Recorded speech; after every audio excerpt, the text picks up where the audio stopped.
안녕하세요. 좀 좋네요.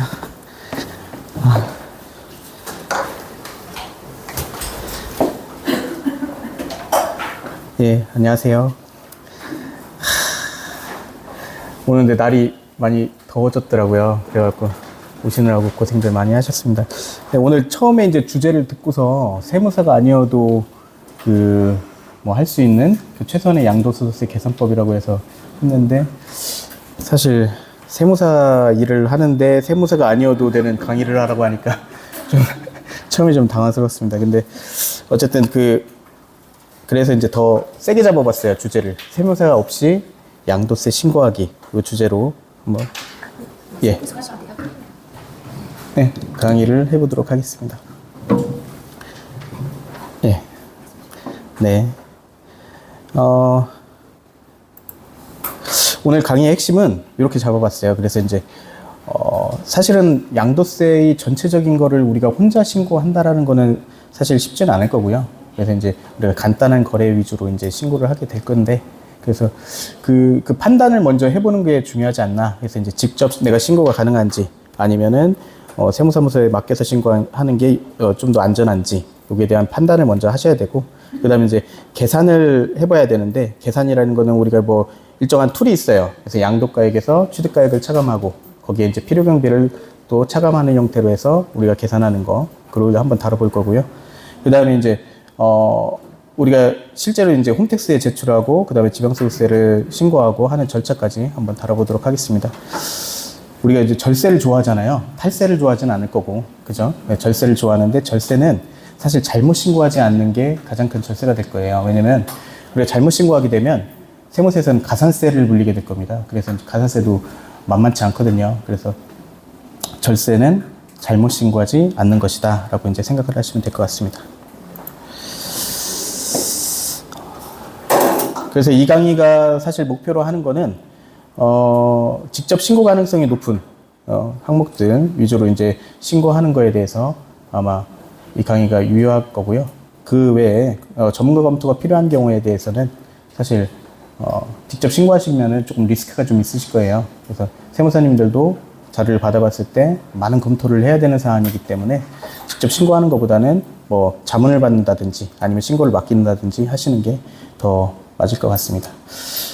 오늘은 그래서 이제 직접 신고 가능한 경우에 대해서 이제 많이 이제 다뤄질 거고요. 그래서 이제 뭐 일반 아파트 한 채 정도 양도하는 거, 그 다음에 주택 같은 거 한 건 매도하는 거, 그리고 취득가액과 양도가액이 명확한 거, 그 다음에 이제 보유주택 수가 단순한 거. 요즘에 이제 이슈가 됐잖아요. 서울시도 그죠? 다주택 중과라든지 아니면 비과세에 대해서도 앞으로도 많이 이슈가 있을 것 같은데, 그런 것들은 조금 전문가적 판단이 좀 필요할 수도 있습니다. 그리고 증빙 자료가 잘 보관되어 있는지, 이런 것들이 직접 신고 가능성이 높은 경우에 해당하겠죠.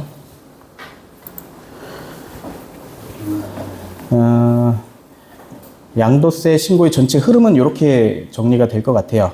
그래서 이제 우리가 첫 번째 이제 뭔가를 팔았다. 그러면 그게 양도세 과세 대상에 해당하는 물건인지, 아니면 양도세 과세 대상에 해당하는 물건이 아닌지를 먼저 판단을 하고, 그 다음에 언제가 양도일자로 잡아서 신고를 해야 되는 건지를 먼저 판단을 한 다음에, 그 다음에 거기에 따른 자료 준비를 하고, 자료 준비라고 하면은 매매계약서라든지 취득계약서, 뭐 필요경비에 들어가는 서류들 준비를 하시고, 그 다음에 이제 세액 계산을 해보고, 그 다음에 세액 계산대로 해서 홈택스로 한번 들어가서 신고를 해본 다음에, 우리가 양도세로 끝나는 게 아니죠. 거기 10%가 이제 지방세가 붙기 때문에 지방세 신고도 같이 해보고, 그 다음에 이제 증빙을 우리가 신고했다는 증빙 서류들을 같이 보관하는 절차, 요 전체가 아마 양도세 신고의 전체 흐름일 거예요. 그래서 지금 주의사항에 보면은 양도세 신고는 양도일이 속하는 달이 말일로부터 2달 안에 2개월 이내에 양도세 예정 신고가 원칙입니다. 그래서 이제 그런 원칙들 잘 지키면서 신고하시면 될 것 같고요. 하나씩 해보시죠. 자, 양도세 과세 대상이에요. 양도세 과세 대상. 내가 물건을 팔았을 때 어떤 게 양도세 과세 대상인지 먼저 파악을 해야겠죠. 대부분 이제 부동산일 거고요. 우리가 잘 아는 부동산들. 부동산이라고 하면 토지 건물. 뭐 건물이라고 하면 주택도 있고 상가도 있고 아파트도 있고 오피스텔도 있고 뭐 공장이나 농지 같은 거, 그것도 다 이제 토지 건물에 포함이 될 겁니다. 실무적 사례로 보면은 미등기 건물은 사실 포함하지 않고 생각하시는 분들이 많이 있습니다. 우리 옛날 건물들 같은 경우는 허가받지 않아서 이제 그 등기를 못 내는 건물도 있을 텐데 그런 것도 다 양도세 과세 대상에 포함이 됩니다. 오늘 실제 사례로 오피스텔을 파신 분이 한 분 계셨는데 오피스텔이 주택수에 포함되나요? 라고 이제 물어보시더라고요. 그래서 이제 주택수에 포함이 되죠. 오피스텔도 주거용 오피스텔은. 그래서 일반 주택처럼 똑같이 취급이 된다라고 알아두시면 될 것 같고 이런 부동산들도 다 양도세 과세 대상이다라고 하시면 되고 그 다음에 이제 부동산에 준하는 거죠. 부동산에 관한 권리예요. 그래서 부동산 자체는 아니지만 부동산을 이용하거나 취득할 수 있는 권리도 양도세 과세 대상에 포함이 됩니다. 그래서 뭐 관심 많은 뭐 아파트 분양권이라든지 그다음 조합원 입주권, 뭐 토지 상환 채권 등이라고 했는데 뭐 이런 거는 잘 다뤄지지 않는 주제고 보통 이제 분양권이라든지 입주권도 다 양도세 과세 대상에 포함이 된다라고 보시면 될 것 같아요. 그다음에 요즘에 핫하죠. 주식도 아마 많이들 하실 거라고 생각이 드는데 뭐 주식도 양도소득세 과세 대상에 포함이 됩니다. 근데 이제 모든 주식에 대해서 다 과세하다 보면 사실은 좀 문제가 있기 때문에 일부 주식에 대해서만 과세를 하게 돼 있어요. 그래서 이제 국내 상장 주식 같은 경우는 우리가 삼성전자, 하이닉스 요즘에 많이 회자되고 있는 주식들 같은 경우에도 대주주가 양도하는 경우에만 그 양도세가 과세되고 일반 소액주주가 그 증권사 통해서 이제 거래가 되는 것들은 과세가 되지 않습니다. 근데 이제 장외시장 거래들은 과세가 될 거고요. 증권시장 내에서 거래되는 것들은 과세가 되지 않습니다. 근데 이제 비상장 주식, 회사를 운영하시거나 하신 분들은 잘 아실 거예요. 그래서 비상장 주식을 거래하시거나 하실 때도 양도세가 과세가 된다. 근데 해외 주식은 좀 다릅니다. 해외 주식은 웬만하면 과세가 되더라. 이렇게 생각하시면 되고, 그 다음에 뭐 기타 자산은 뭐 여기서 크게 다룰 거는 아닌 것 같고요. 뭐 골프 영향권, 뭐 콘도 영향권, 뭐 이런 것들도 뭐 과세 대상이다. 그 다음에 이제 뭐 요즘에 또 코스피 200 선물 옵션 이런 것들도 과세 대상이 됩니다. 양도세 과세 대상이다라고 생각하시면 돼요. 우리가 이제 주로 이제 살펴볼 것들은 대부분 이제 부동산과 부동산에 관한 권리 이 정도가 될 것 같아요.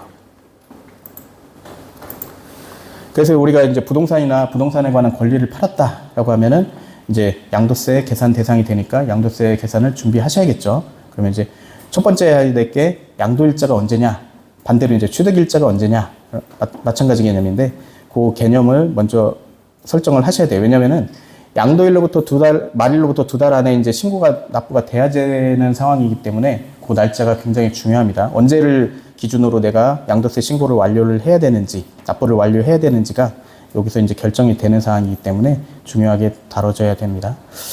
대원칙은 잔금 청산일이라고 보시면 돼요. 그래서 이제 대부분은 잔금 청산을 하고서 등기 이전을 하기 때문에 잔금 청산일이 등기일보다 조금 앞설 거예요. 대부분이. 그래서 잔금 청산일 기준으로 해서 양도소득세가 그 기한이 설정된다. 그죠?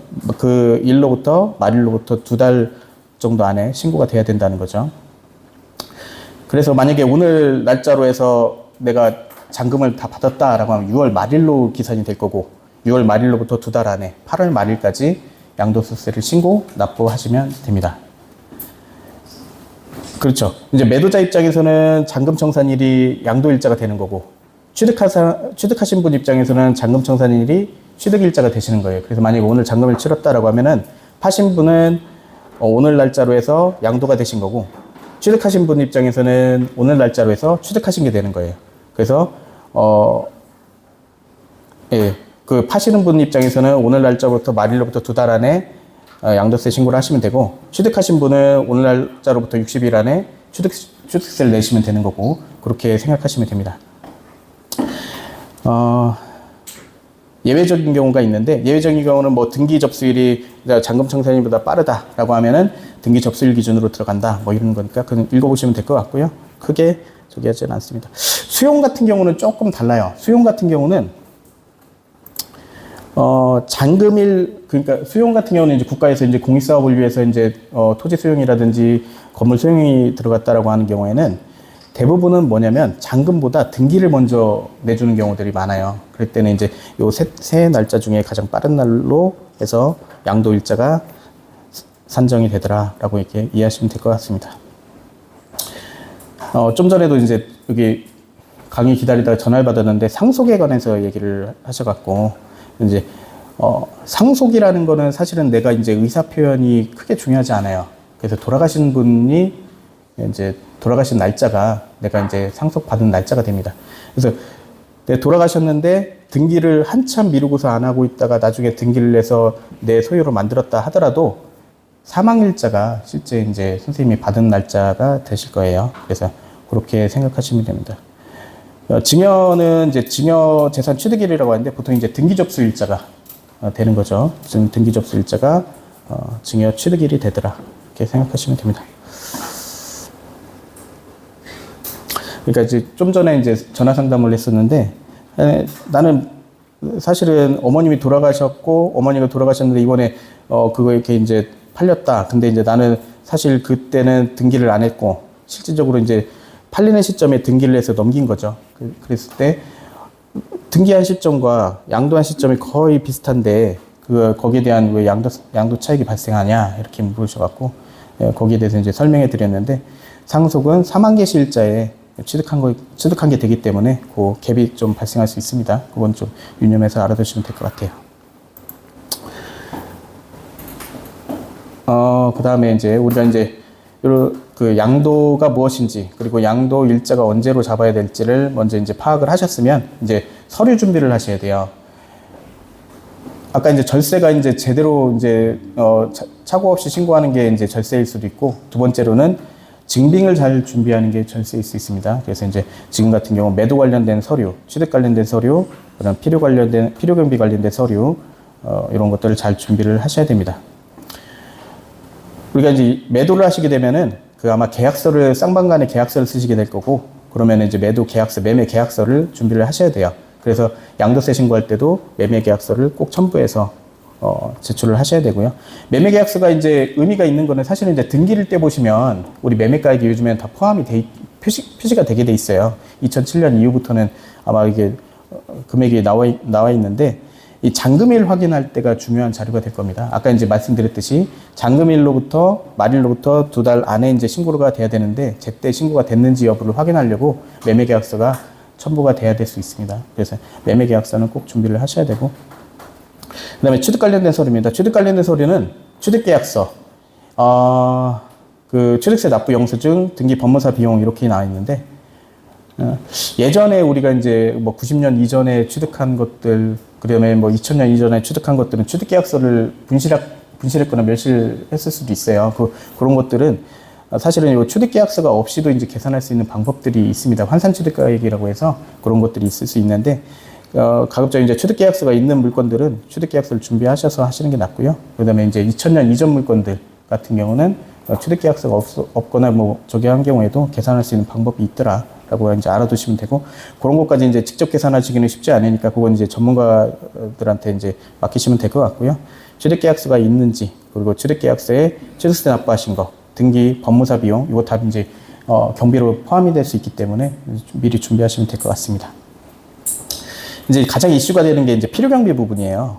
우리가 이제 이 주택이나 이제 부동산들을 보유하면서 경비 들어간 게 있는데, 이게 어디까지 인정해 줄 건가에 대한 다툼이 항상 있을 겁니다. 그게 이제 항상 과세관청과 납세자 간의 다툼이 항상 있어요. 그래서 우리는 이제 인테리어를 했어요. 집에 인테리어를 했는데 인테리어 비용이 과연 경비 처리가 될 수 있는지, 이런 거 그게 항상 이슈가 되죠. 우선은 이제 지출 증빙을 먼저 마련해야 되고요.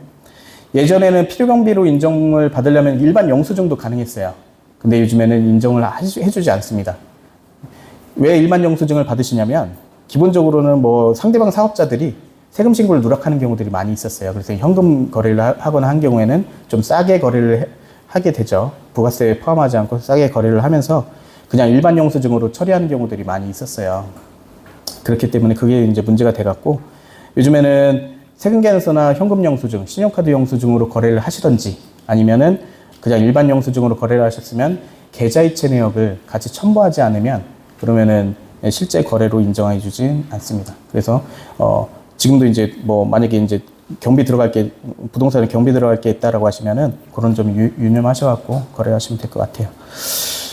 이제 가장 이슈가 되는 것들이 인테리어예요. 인테리어. 나는 이 집을 유지하기 위해서, 집을 좀 깔끔하게 유지하기 위해서 인테리어를 했는데 이 경비가 인정되느냐라고 하는 건데, 일반적인 인테리어 비용은 필요경비로 인정이 되지 않습니다. 근데 이제 일부 인테리어 비용들이 필요경비로 인정이 될 거예요. 그게 이제 조금 더 들어가면은, 그게 이제 법상 개념으로 수익적 지출이냐 자본적 지출이냐 막 이걸로 나눠지게 되는데, 그 개념이 뭐냐면, 이 물건에 그냥 보수하는 성격, 이 물건을 유지하기 위해서 내가 그 들어간 비용들, 그런 것들은 수익적 지출이라고 하고, 그런 것들은 필요경비로 인정이 되지 않고요.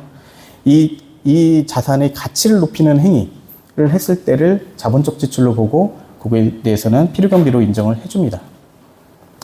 인테리어 비용 중에서 우리가 이제 보일러를 교체한다든지, 뭐 싱크대를 교체한다든지, 아니면 난방시설을 교체한다든지, 아니면 대수성 공사를 한다든지, 아니면 베란다 샤시 공사를 한다든지 하는 경우에는 인정이 돼요. 필요경비로. 왜냐면 그거는 이제 법상으로, 우리가 이제 실무적으로 느끼는 거하고 또 달라요. 실제 사례하고는. 근데 법상으로는 이 행위가 이 자산의 가치를 높이는 행위로 봐요. 그래서 이런 행위들이 있었을 때는 이것들을 필요경비로 인정을 해주고, 일반적인 인테리어 공사 같은 경우는 인정을 해주지 않습니다. 그 다음에 뭐 구조 변경이라든지, 화장실이 없는데 화장실을 새로 설치했다든지, 그리고 이제 그 방을 하나를 새로 만들었다든지 하는 공사에 대해서는 경비 처리가 됩니다. 옥상에 만약에 이제 단독주택 같은 경우는 옥상에 보수공사라든지 방수공사라든지 한 경비들은 인정이 되지 않고요. 그거는 이제 수익적 지출 봐서 그 원래 있던 자산의 가치를 보존하기 위한 성격의 비용이기 때문에 인정을 해주지 않습니다. 다음번에 이제 대부분 이제 비과세가 되시는 분들이 많이 있을 것 같아서 비과세 검토를 좀 해보셔야 되고요. 세법에서는 비과세가 대표적으로 이제 하나밖에 없죠. 1세대 1주택 비과세. 그래서 이제 1세대 1주택 비과세에 해당하는지 여부를 먼저 판단을 해보셔야 돼요. 가장 헷갈리는 개념이 이제 세대 개념이 있고요. 세대가 1세대 1주택. 우리가 이제 보통 이제 매스컴에서나 뭐 이렇게 나올 때는 1가구 1주택이라는 개념으로 나오는데, 실제 법적 개념은 아니고요. 1세대 개념이 들어갈 거예요. 내가 세대 구성원들이 한 주택을 가졌을 경우에 세금을 면제를 해주겠다라고 하는 게 1세대 1주택 비과세 개념이라고 보시면 돼요. 그래서 실제적으로 어머니하고 내가 다른 세대를 구성을 하는데 같이 거주한다는 것만 자체로 왜 이걸 1세대로 볼 수 있느냐, 여기에 대해서도 항상 다툼이 있었고요. 그렇기 때문에 뭐 양도하기 전에는 좀 주소를 분리해 놓는다든지, 아니면은 그 세대를 조금 나눠 놓는다든지 하는 그런 절차들이 필요하실 거예요. 그게 좀 더 간단하실 거고. 하여튼 이런 비과세 개념도 잘 숙지를 하셔갖고, 요게 요 해당 물건이 비과세에 해당하는지 여부 같이 판단해 보시면 될 것 같아요. 실제로 이제 그 세대 개념은 경제적 공동체 개념이에요. 그래서 우리가 같이 거주한다고 해서 실질적 세대 구성원이 되는 게 아니고, 같은 경제 공동체로 산다는 개념이 이제 세대 개념이고요. 그래서 실내로 같이 거주하지만 실제적으로 내가 밥도 따로 먹고, 그 다음에 이제 생활관계도 분리해서 한다라고 하면은 비과세가 될 수도 있어요. 같이 거주한다고 해도. 그렇지만 그걸 이제 소명하고, 그 다음에 증명하기가 조금 어렵죠. 그래서 그게 대부분 이제, 과세관청이, 이기는 결과가 생기는데, 아무튼, 그래서 비과세에 해당한다라고 하시면은 그 양도일 전에 조금 정리를 좀 해 놓으시는 게 좋습니다. 이런 절차들을 거치시고요. 그 다음에 양도세 계산을 이제 해봐야 되죠. 우선 아까 말씀드렸던 증빙을 다 갖추고 계시고, 그 다음에 이제 양도세를 계산하는데, 양도세 계산 구조는 실제로는 굉장히 간단해요. 여기 이제 재개발, 재건축이라든지 분양권이라든지 뭔가 들어가면 여기 요 개념에 다른 개념이 조금씩 첨가되는 것 뿐이지, 요 계산 구조가 변하지는 않습니다. 양도가액에서 취득가액을 빼고, 취득가액에서 필요경비를 뺀 게 양도 차익으로 나오고, 양도 차익에서 우리가 잘 알죠. 장기 보유한 거에 대한 공제를 해주면 그 양도 소득 금액이 되고요. 양도 소득 금액에서 일반적으로 1년에 한 번 적용되는 기본공제를 빼주면 과세 표준이 되고, 과세 표준에서 우리가 세금을 곱해주면 그게 양도소득세가 되는 거예요. 그래서 우리가 여기서부터 이제 살펴보시면, 양도가액에서 취득가액을 빼고 필요경비를 빼면 양도차익이 된다. 양도가액이란 뭐냐 하면은 실제 매도금액, 금액이 양도가액이 되겠죠. 우리가 그 매매계약서에 실제 이제 매도 금액이라고 적힌 금액이 양도가액이 되실 거고, 취득가액은 마찬가지 개념이죠. 취득계약서에 실제 취득금액으로 적혀 있는 금액이 취득가액이 될 겁니다. 근데 실제 이제 요게 이제 예전에는 다른 경우들이 있었어요. 왜냐면 다운거래도 많이 하셨기 때문에 실제 취득금액과 그 다음에 계약서에 적혀 있는 금액이 다를 수는 있습니다. 근데 이제 법상으로는 아직까지 뭐 다운거래에 대해서까지 인정을 해주지는 않고 있어서, 그래서 이제 취득계약서 기준으로 해서 실제 취득금액을 작성하시면 되고요. 필요경비를 아까 말씀드렸듯이 그 증빙들, 우리가 자본적 지출이라든지 인테리어 비용 중에서 베란다 샤시 비용, 그 다음에 뭐 보일러 교체 비용, 그 다음에 뭐 싱크대를 새로 설치했다든지 뭐 이런 비용들이 들어간 게 있으면 거기에 필요경비로 차감하시면 됩니다. 뭐 중개수수료도 있는데, 중개수수료는 뭐냐면은 보통 취득하실 때 중개수수료, 파실 때 중개수수료, 그리고 그런 것들도 포함이 되고, 아까 말씀드렸듯이 법무사 수수료라든지 그 다음에 이제 뭐 국민주택 채권이라든지 그런 것, 그런 그 취득세 납부하신 거, 그런 것들도 다 취득가액이 포함돼서 경비 처리가 됩니다. 이렇게 해서 이제 양도가액에서 취득가액, 필요금비를 차감한 게 양도 차익이 된다는 거죠. 그래서 요 양도 차익의 계산을 먼저 해보시고, 아까 양도가액에서 취득가액을 빼고 취득가액에서 필요경비를 빼서 양도 차익을 계산해보고, 그 다음에 이제 우리한테 이제 중요한 게 있죠. 장기보유 특별공제라는 개념을 이제 설명을 해드릴 텐데, 이걸 차감한 게 바로 양도소득금액이 됩니다. 장기보유 특별공제라는 개념이 왜 나왔냐면, 사실 물가상승률이에요. 우리가 이제 만족스럽지 않겠지만 물가상승률은 굉장히 높잖아요. 근데 이제 양도가액에서 취득가액을 뺀 거에 대해서 과세를 하려다 보니까 너무 많은 금액이 과세가 되는 거죠. 그래서 야, 우리가 물가상승률도 좀 고려해 줘야 되지 않냐라는 개념에서 나온 게 장기보유 특별공제입니다. 장기 보유한 거에 대해서 우리가 이제 조금 공제를 해주겠다는 거죠. 그래서 이제 3년 이상 보유한 사람들한테 양도세를 깎아주는 제도라고 이해하시면 됩니다. 뭐 대상은 이제 토지 건물을 주로 이제 부동산 같은 경우에 이제 대상이 될 거고요. 미등기 자산이나 뭐 요즘에 이런 것들이 문제가 되죠. 양도세가 중과되는 자산에 대해서는, 다주택자들에 대해서는 장기보유 특별공제를 적용을 해주지 않고 있어요. 그래서 이제 양도세가 폭탄이 나왔다라고 하는 게 바로 이런 개념 때문에 그런 게 나올 수 있어요. 3주택자 같은 경우는 요 양도 차익이 계산이 되고, 계산된 거에 뭐 최고세율 뭐 70%가 적용된다. 거기에 지방세까지 하면 77%다라고 하면은, 실제 뭐 중개수수료 나가고 하면은 뭐 80% 가까이가 이제 세금이 부과가 되는 경우도 있어요. 그럴 경우에는 이제 폭탄이라고 하죠. 그게 왜 그러냐면, 여기 나온 개념대로 양도세가 중과되는 자산에 대해서는 장기보유 특별공제가 적용이 되지 않고 있어서 그렇습니다. 장기보유 특별공제는 일반공제하고, 그 다음에 이제 1세대 1주택자들에 대한 고가율의 공제가 있어요. 근데 일반적인 공제는 뭐 상가라든지 토지라든지, 그 다음에 뭐 지금 다주택자가 적혀 있는데 다주택자는 제외하시면 되고요. 이거는 이제 조정지역이 아닌 경우에 다주택자를 말씀드리는 거고, 일반적인 다주택자는 아닙니다. 보유기간에 따라서 이제 공제를 하는데, 뭐 이거는 뭐 3년에서 4년까지는 6%, 4년에서 5년까지는 8% 하는데, 뭐 간단하게 계산하실 것 같으면 여기 앞에 있는 숫자에 2%씩을 곱해주면 돼요. 그러면은 3년 이상 보유했다 6%, 4년 이상 보유했다 8%, 15년이 됐다면은 30%. 근데 이제 15년 이상 되시면은 30%가 맥스이기 때문에 그 이상 공제는 해주지 않습니다. 그래서 최대 30%까지 공제를 해줘요.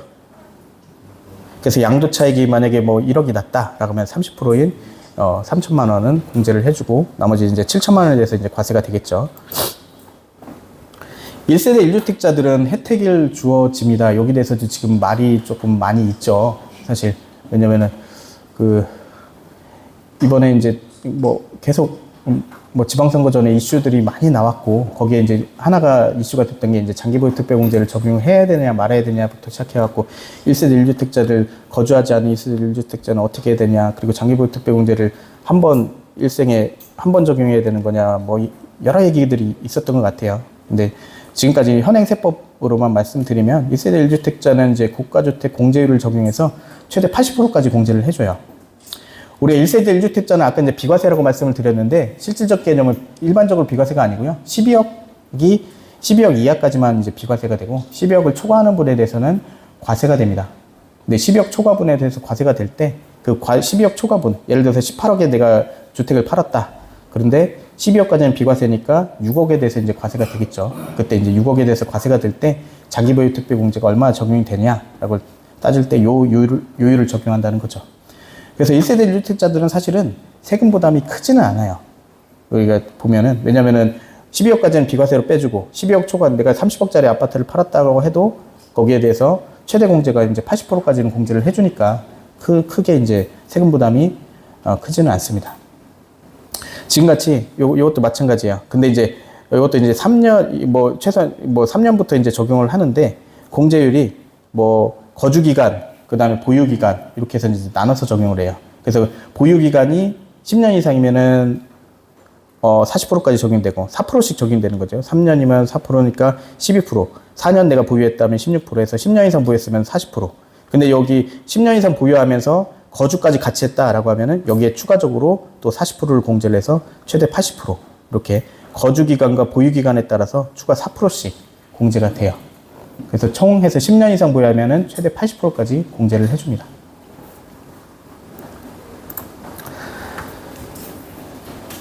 그래서 아까 계산했듯이 양도 차익에서 장기 보유 특별 공제를 차감한 게 양도 소득 금액이 되고, 그러면 이제 양도 소득 금액에서 기본 공제라는 걸 빼줍니다. 1년에 한 번 양도했을 때 그 250만 원을 공제해 주는 게 있어요. 그래서 이제 그 공제를 해주면 거기에 이제 과세 표준이 나와요. 과세 표준이라는 개념이 뭐냐면 세금을 부과하기 위한 표준이 되는 금액이라고 해서 과세 표준이라고 불리는데, 양도소득 금액, 아까 만약에 내가 예를 들어서 10억에 팔았다. 근데 8억에 취득했다. 그럼 2억 정도 양도차익에 장기보유 특별공제를 적용하고, 그래서 양도소득 금액이 나오면 거기에 250만 원을 차감한 금액에 과세 표준이 나오죠. 그러면 거기에 세율을 곱해줘서 양도소득세가 나옵니다.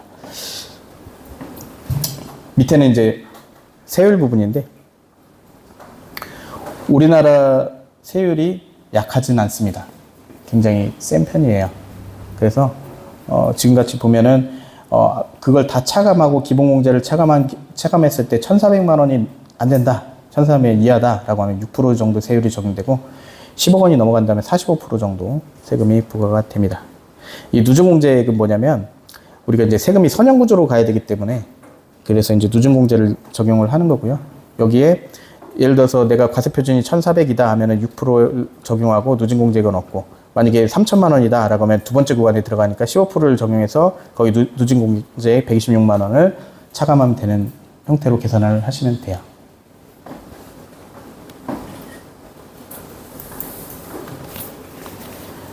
이해가 되시나요? 제가 좀 빠른가요? 괜찮으세요? 예. 그래서 이제 양도세는 그렇게 해서 이제 세금 계산이 되고요. 근데 여기서 특별한 개념, 아까 말씀드렸듯이, 예를 들어서 10억 초과가 됐는데 내가 양도차익이 10억 초과인데 실질적으로 내가 다주택자다라고 하면은 3주택 이상이면 여기에 이제 30%가 중과가 돼요. 그러면 75%가 되죠. 거기에 이제 추가적으로 지방세가 또 10%가 붙습니다. 그러면 80%가 넘어가게 되는 거죠. 아까 말씀드렸듯이 장기보유 특별공제도 적용이 안 될 거고, 그 양도차익의 순수하게 80% 이상이 세금으로 부과가 되는 케이스가 생길 수도 있습니다. 억울하시기도 하시죠. 왜냐면은 주택을 보유하면서 들어간 비용도 있을 거고 어떤 비용도 있을 거고 한데 그게 다 인정이 되질 않으니까요. 그죠? 그래서 양도차익의 최대 80% 이상 세금이 물려지는 케이스들도 이제 나올 것이다 라고 하는 거죠.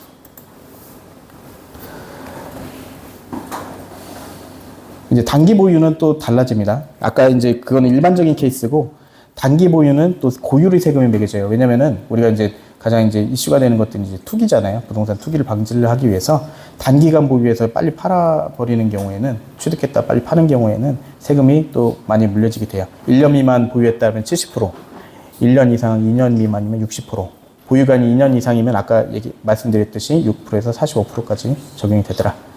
예, 분양권은 사실 이렇게 좋게 보지는 않는 것 같아요. 그래서 이제 뭐 보유 기간에 상관없이 늘 60% 정도 세금, 그다음 1년 미만이 70% 정도 세금이 적용되더라. 그리고 아까 말씀드렸듯이 다주택자는 2주택자 같은 경우는 20%포인트가 가산이 되고 3주택 이상자들은 30%포인트가 가세가 됩니다. 그렇게 되고 여기에 이제 여기엔 10%가 이제 추가가 되니까요. 그래 저기가 지방세가 그래서 이제 그거까지 고려하시면 될 것 같아요.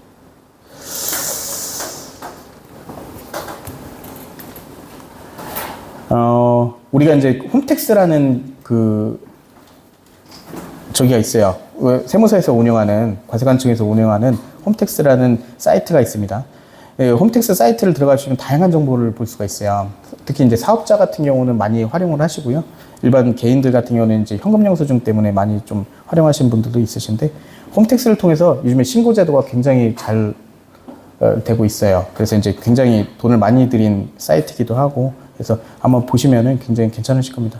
그래서 지금까지 요걸 한번 손으로 한번 계산해 보시고 그 다음에 이제 신고로 들어가 보시는 거예요. 홈택스 신고 화면으로 한번 들어가 보시면 홈택스를 로그인 하시고 세금 신고한 다음에 양도세 예정 신고 작성 뭐 이런 걸 하신 다음에 하시는 건데 한번 보시면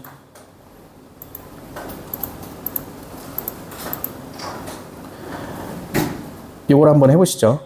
양도세 신고 핵심 6단계 홈택스 접속을 하고 메뉴 이동 뭐 신고 선택 이렇게 하시는 건데 한번 보시면 첫 번째 홈택스를 들어가시면 요 화면이 나올 거예요. 요 화면이 나오는데 여기 보시면은 여러 가지 탭이 있죠. 여러 가지 탭이 있는데 우리가 이제 양도세를 신고를 한다라고 하면은 요 세금 신고 탭으로 들어가시면 됩니다. 세금 신고 탭으로 들어가셔-갖고 그다음에 이제 세금 신고 탭에 들어가면 양도소득세 신고란이 있어요. 그럼 요걸 클릭을 하시면 이렇게 양도소득세 신고하기라고 나옵니다. 신고도움 서비스라든지 신고도움 자료 조회를 해보실 수도 있어요. 그러면은 내가 뭘 신고를 해야 되는지 어떻게 신고해야 되는지 해보실 수 있습니다. 그 다음에 여기 보시면 정기신고, 기한후 신고, 수정신고, 경정청구 뭐 이런 것들이 있어요. 대부분 파일 변환 신고는 이제 저희 같은 세무 전문가들이 이제 신고하는 란이고요. 저희는 이제 회계 프로그램을 사용하니까 여기는 정기신고, 기한후 신고, 수정신고, 경정청구 요 란을 주로 이제 사용하실 거예요. 정기신고라는 거는 아까 말씀드린 대로 말일로부터 2달 안에 신고할 때는 이제 정기신고로 들어갈 거고요. 기한후 신고는 그 기한을 놓친 거죠. 그러면 기한후 신고가 적용될 겁니다. 기한후 신고를 하시게 되면은 한 달 내에 기한후 신고는 원래 이제 가산세가 20%인데 50%를 좀 세일해줘요. 그래갖고 10% 정도가 적용이 되죠. 아무튼 그게 있고 그 다음에 수정신고는 내가 신고를 했는데 세액을 잘못 신고한 거예요. 그랬을 때 다시 신고할 때 이 탭을 사용하시면 되는데 이것도 마찬가지입니다. 가산세가 좀 많이 붙죠. 경정청구는 내가 신고를 했는데 너무 많이 신고한 거예요. 세금을. 그랬을 때 과세관청에 돌려줘 라고 할 때 쓰는 탭이죠. 경정청구. 그렇게 하시면 될 것 같습니다. 요거에서 이제 우리가 이제 일반적인 신고는 이제 정기신고니까 정기신고로 들어가시면 정기신고 중에 일반 신고, 뭐 부동산 등 간편신고, 국내 주식 간편신고 했는데 아까 말씀드렸듯이 주식도 양도세를 신고를 해야 되니까 주식 신고할 때는 요 탭을 세 번째 탭에 들어가시면 되고 일반적인 경우는 일반 신고로 들어가시면 돼요. 그 다음에 이제 여기서부터 이제 신고가 되시는 거죠. 보면은 이제 국내외 자산의 구분에서는 국내로 표시하시면 되고 양도 자산에는 내가 만약에 토지 건물 주택 분양권이다 라고 하면 표시를 하시면 되고 양도월일은 양도일자 아까 말씀드렸잖아요. 계약서에 표시된 날짜 잔금 청산일과 등기 접수일 좀 빠른 날 그 기준으로 해서 작성하시면 되고요. 쭉 내려서 이제 다 작성하시면 돼요. 뭐 어렵진 않으실 거예요. 이게 보통 보시면은 지금 요걸 작성하시고 그 다음에 양도가액 지금 보시면 양도가액이 나오고 이게 탭이 표시 안 되구나. 양도가액이 나오고 취득가액이 나오고 필요금비가 나오고 장기보유 특별공제가 나오고 양도소득금액 아까 계산한 그 루트대로 해갖고 쭉 계산해서 그 작성하신 계산한 금액을 입력해 보시면 돼요. 그러면은 대충 다 쉽게 작성하실 수 있으실 겁니다. 이렇게 이제 홈택스가 나온다는 거죠. 홈택스에 들어가서 직접 신고가 가능하시다라는 걸 설명해 드리려고 그렇게 하신 거고. 그래서 홈택스 로그인한 다음에 세금 신고, 양도세, 예정 신고서 작성한 다음에 부동산 기본 정보 아까 입력하듯이 입력하시면 되고요. 양도가액과 취득가액을 입력하고 세액을 확인 후 제출하면 되더라 라고 하는 겁니다. 이게 어렵지는 않으실 거예요. 직접 들어가서 신고해보는 게. 아마 그 신고 전 단계에서 아까 계산하는 것 자체가 조금 까다로우시지, 그 계산을 먼저 해보신 다음에 홈택스 들어가서 신고하는 거는 내가 금액만 잘 넣으시면 되니까 그거는 어렵지는 않으실 겁니다. 요 1세대 1주택 비과세는 아까 이제 대충 대부분 설명해 드렸습니다. 그래서 이제 그대로 이제 하시면 되고요. 그죠? 그거는 아까 설명을 해드렸고. 이것도 이제 대충 아까 앞에서 대부분 설명을 해드렸어요. 그래서 이제 인정 가능성이 높은 비용이 뭐냐, 그 다음에 이제 주의가 필요한 비용은 뭐냐라고 하는 거죠. 그래서 대부분이 취득세, 그 다음에 중개 수수료, 법무사 수수료, 그 다음에 샤시 교체랑 보일러 교체 비용, 그 다음에 뭐 구조 변경이라든지 대소성 공사라든지 하는 것들은 인정이 되는 비용이고, 일반적인 인테리어 비용들은 인정이 되지 않더라 라고 알려주시면 됩니다.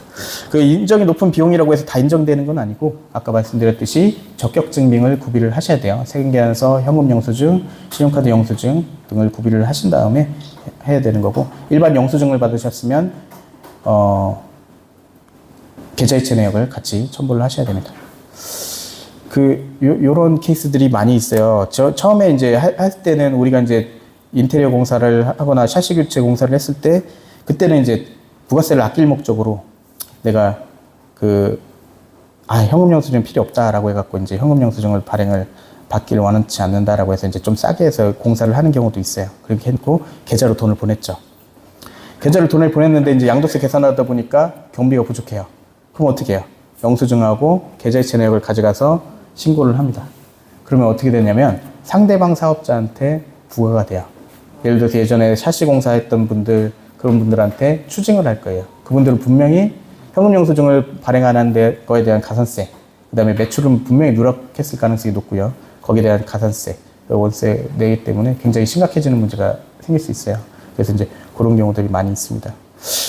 예전에 이제 부동산 중개수수료도 마찬가지인데, 공인중개사님들 보면은 중개수수료에 대해서 현금 영수증에 의무 발행을 하셔야 될 거예요. 근데 이제 의무 발행을 하지 않고 있는데, 우리가 이제 양도세 신고하면서 그 부분을 중개수수료를 우리가 신고를 하게 되면 역으로 이제 과세관청에서 중개사님들한테 추징하기 위해서 많이 나옵니다. 그래서 이제 그건 좀 주의를 하셔야죠.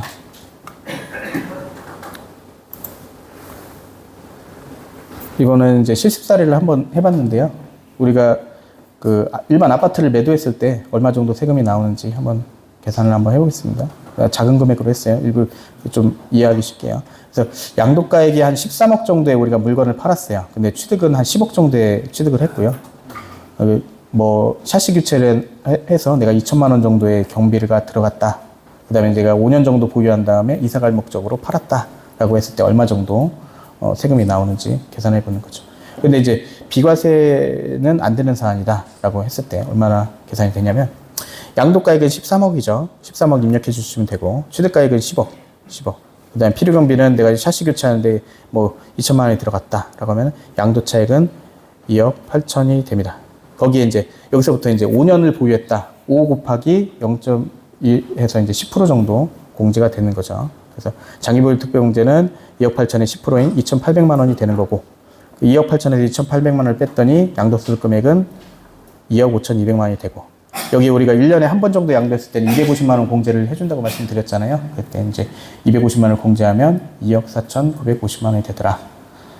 그러면 이게 이제 과세표준인데, 과세표준은 세금을 부과하기 위한 표준이라고 했잖아요. 그래서 이제 여기에 세율을 곱하면 산출세액이 나올 겁니다.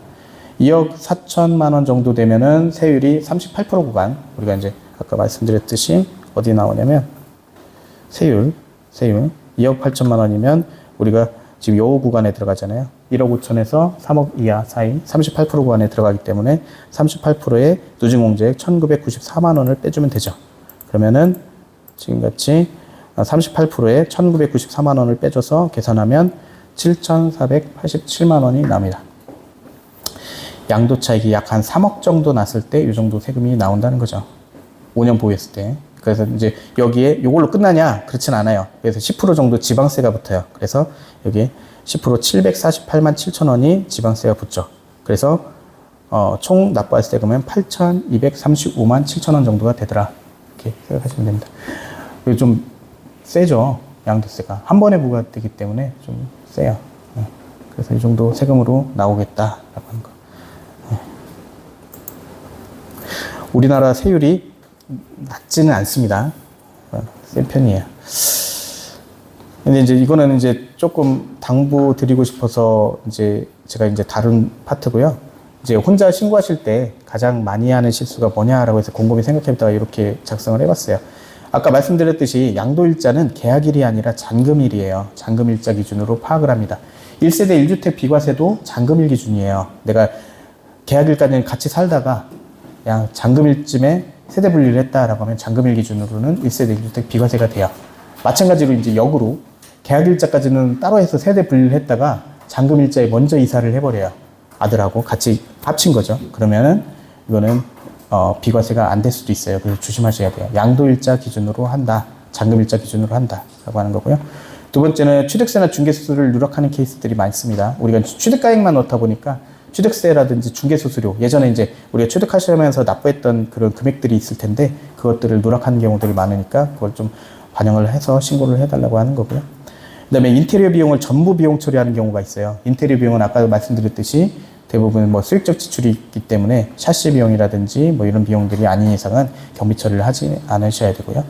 그 다음에 비과세 요건을 미확인하거나 아니면 잘못 확인하는 경우들이 케이스들이 있으니까 그걸 좀 주의를 해 달라고 이렇게 적어 놓은 겁니다. 그 다음에 이제 보유주택수를 오판하는 케이스. 아까 이제 서두에 말씀드렸듯이 오피스텔인데 나 오피스텔은 주택이 아닌 줄 알았어 라고 판단해서 보유주택수에 포함 안 하고서 내가 이제 세율을 계산을 했다든지 하는 경우들이 많이 있어요. 그리고 그 시골에 있는 주택 같은 경우, 그다음에 미등기 주택 같은 경우는, 그리고 무허가 주택, 내가 주택수에 포함을 안 시키는 경우들이 있는데 그것도 다 주택으로 인정이 됩니다. 세무서에서 어떻게 잡아내냐면 재산세 납부한 내역으로 잡아내요.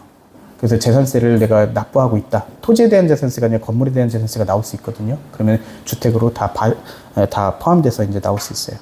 그래서 주택수를 잘 계산을 해야 된다라고 하는 거고, 장기보유 특별공제를 적용해야 되는데 적용하지 않는 케이스, 그다음에 장기보유 특별공제를 잘못 적용하는 케이스들이 있을 수 있습니다. 그게 이제 어떤 개념하고 동일하게 적용이 되냐면, 우리 양도일자와 취득일자를 잘못 계산하면 장기보유 특별공제를 잘못 계산할 수도 있어요. 그러니까 그건 좀 주의를 하셔야죠. 우리가 취득일자도 잔금청산일에 취득이 된 거고, 양도일자도 대부분 잔금청산일에 양도가 된 건데, 그 날짜를 잘못 적용하면은 내가 조금 더 적용을 받을 수도 있고 조금 덜 받을 수도 있고, 그러니까 그 점도 유의를 하시면 됩니다.